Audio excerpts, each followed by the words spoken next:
Hi, എല്ലാവർക്കും നമസ്കാരം. ഇന്ന് നമുക്കൊരു മീൻ മുളകിട്ട കറി വയ്ക്കാം. ഇതിനായി ചട്ടി അടുപ്പിലേക്ക് വെച്ച ശേഷം അല്പം വെളിച്ചെണ്ണ ഒഴിച്ചു കൊടുക്കാം. ശേഷം അല്പം ഉലുവ ഇട്ട് കൊടുക്കാം. മഞ്ഞൾപ്പൊടി, മല്ലിപ്പൊടി, മുളക് പൊടി എന്നിവ ചട്ടിയിലേക്ക് ഇട്ട് കൊടുക്കാം. ചട്ടിയിലെ തീ കുറച്ച് വയ്ക്കണം.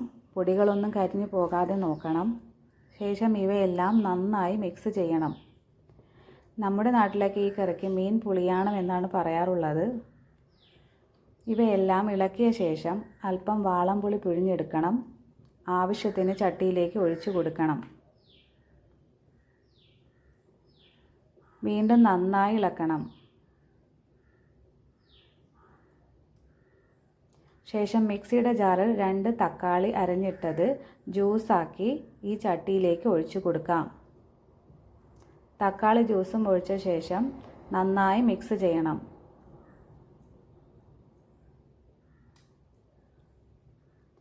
ആവശ്യത്തിന് വെള്ളം കൂടി ഒഴിച്ചു കൊടുക്കാം.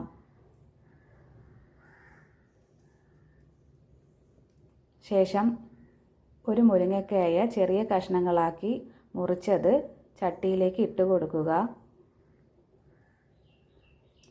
അല്പം കറിവേപ്പിലയും ഇട്ട് കൊടുക്കാം. ആവശ്യത്തിന് ഉപ്പും ഇട്ട് കൊടുക്കാം. ഇന്ന് നമുക്ക് കിട്ടിയിരിക്കുന്ന മീൻ ചെങ്കലവ മീനാണ്. കിളിമീൻ എന്നൊക്കെ ഈ മീനെ പലരും പറഞ്ഞ് കേട്ടിട്ടുണ്ട്. മീനുകൾ ഓരോന്നായി ചട്ടിയിലേക്ക് ഇട്ട് കൊടുക്കാം. പൊടിഞ്ഞു പോകാതെ നോക്കണം. പെട്ടെന്ന് പൊടിഞ്ഞു പോകുന്ന മീനാണിത്.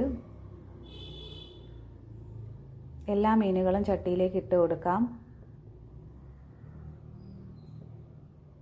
നന്നായി തിളച്ച് വരുമ്പോൾ ഇറക്കി വയ്ക്കാം. ഇപ്പോൾ നമ്മുടെ മീൻ മുളകിട്ട കറി റെഡി.